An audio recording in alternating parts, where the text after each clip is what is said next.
Hey guys, so thanks for checking back in. I wrote out this whole big story, and it was really kind of about how recent developments might have played in the favor of the Bernie Sanders campaign. But right before I went to go begin recording, I saw a bunch of new developments, and basically, it kind of largely threw my theory out the window. So, given what we know now, I'm going to go ahead and kind of do this a little off the cuff. I hope you don't mind. But basically, what we've been seeing in the last few hours is a story breaking that the government did go ahead and pass this family's first coronavirus act that's going to allow them to dispatch about 8.3 billion in aid. I did not get the chance to fully research this, so I'm not going to talk in great detail on exactly what's in it. I'll probably save that for a future episode. But in the meantime, I did want to talk a little bit about how recent events will likely affect the outcome of the election, the primary, and of course, maybe even a little bit about the general. So, Joe Biden's been leading by about 150 delegates right now in this contest. It's got 2,000 delegates that remain.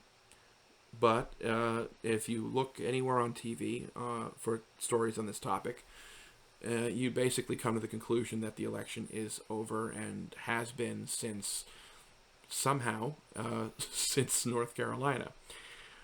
Now, those numbers are up for grabs, but there's probably going to be a lot of political gamesmanship revolving around what's been happening with this virus.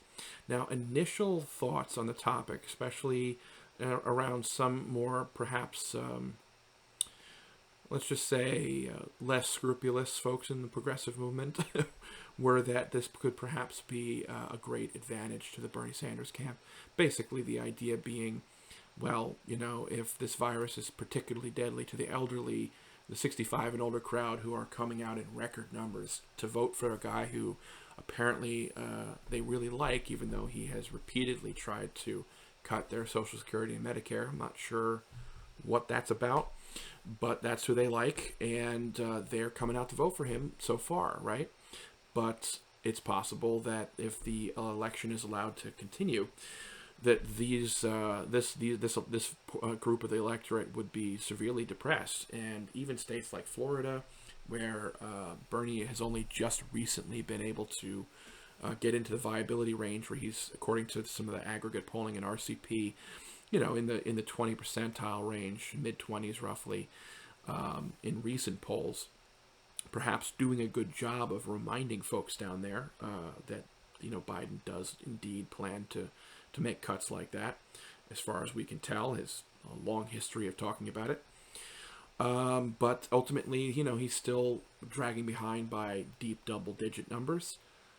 But if the coronavirus effect happens and the primaries are allowed to continue, you could probably see as many as 5 to 10% less support in those final figures, because while certainly many will brave those public places to cast their vote if that's their only choice, I suspect many more would not, right? So there's definitely a potential avenue where you could see how certain votes might, primaries might end up looking better for Bernie. But we know from what we've already seen, and from just common sense at this point, that the establishment, organization, and that does include media representatives, in this case, they're probably not going to let that happen. So my prediction is that I'm sitting here in the early hours of the 14th today of March, and that means that we're basically less than a day away from the debate on the 15th. I think what we'll probably see, and obviously this video will be either very relevant or irrelevant shortly, that if not the 15th, then perhaps the next day, depending on whether they want to see how the debate goes or not. I think we're going to start to see announcements coming in, especially from states like Arizona and others that have considerable senior populations that haven't voted yet, that they're going to start putting out more postponements.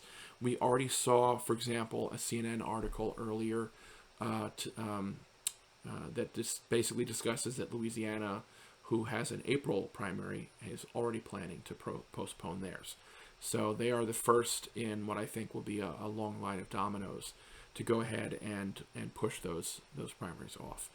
So essentially, what I'm getting at is that the move here is that a lot of progressives were counting on this debate as an opportunity to reverse the tide, to demonstrate Bernie's competence, and to put on display Biden's gross incompetence. But what's going to happen instead is we're going to see the debate. We're going to see the press minimize the significance of the debate, minimize the successful delivery that Bernie is likely to deliver, and of course play up whatever absurd performance we see from Biden. And then of course we're going to have a long delay, to the point where possibly weeks pass and most of us have forgotten just how big a difference that those debate performances were. At that point, they may decide to start resuming primary elections. But, whatever the way it plays out, you can be sure that this is not going to play out to Bernie's advantage. They're going to do everything they can to diminish what we saw or what we will see.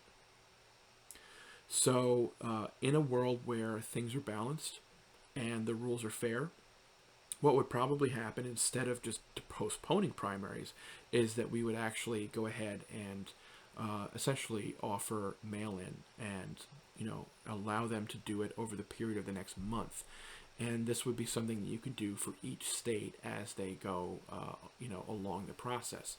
We're already seeing how companies and government organizations and what have you have already been able to start translating their activities to remote